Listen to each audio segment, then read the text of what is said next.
Hindi mo man lang ba ako papansinin? Lahat ng ginagawa para lang mapuna, pero nauuwi lamang ang lahat sa alitan.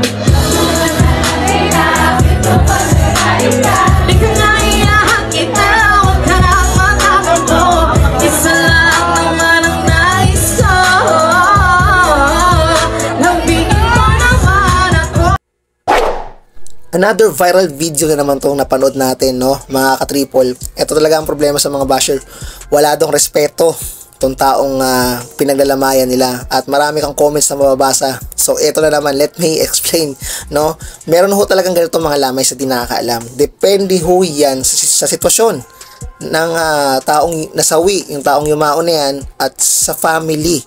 Malay mo, hiniling ho talaga yan ng taong pinaglalamayan nila na bago siya mawala, gusto niya mag-guess yung artist na yan.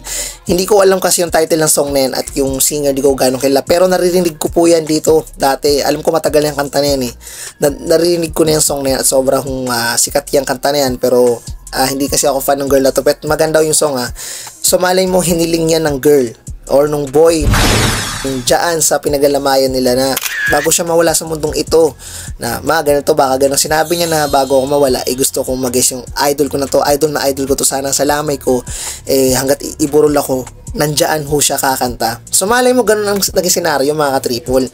Meron kasi depende ho kasi sa taong nasawi yan kung ito'y nasawi ng sa di magandang paraan, pinaslang ho siya sa di magandang paraan, diba? Nangangailangan ng hustisya yung pamilya, may ganun hong pagdadalamhati, yung pagiging lamay, galit ang nararamdaman. So wala hong mangyayaring ganyan.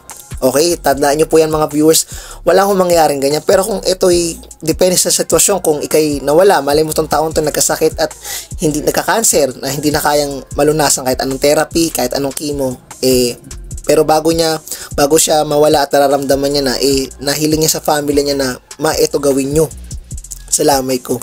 May nangyayari yung ganyan kasi yan po ang sinusunod nila dahil yan yung gusto ng taong mahal nila na nasawi, di ba? Ako kagaya ko, malay mo ba makapag lahat naman tayo is darating dyan mga ka-triple. So lahat naman tayo, so parang ito lang sample lang, lahat tayo gusto kong hilingin bago ako mawala. Idol ko si Andrew gusto kong mag-perform sa lamay ko. Wow, diba? Mga ganong sitwasyon, yung ganong senaryo ho yan kasi depende ho sa atin yan depende ho yan sa'yo at sa family mo kung sinunod nila yung gusto ng taong nasawi na yan, diba? So maging positive ho tayo, hindi ho yan walang respeto. Yan ang humihiling nung taong yung taong pinaglalamayan nila. Malay mo yan ang gusto niya mag-guess yung artist na yan. So na ganun ho tayo lagi, hindi po tayo nang babash, no?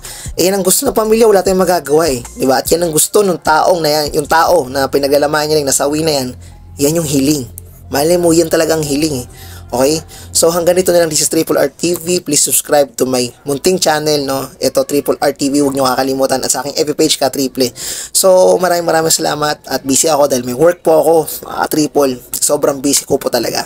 So hanggang dito na lang and peace out.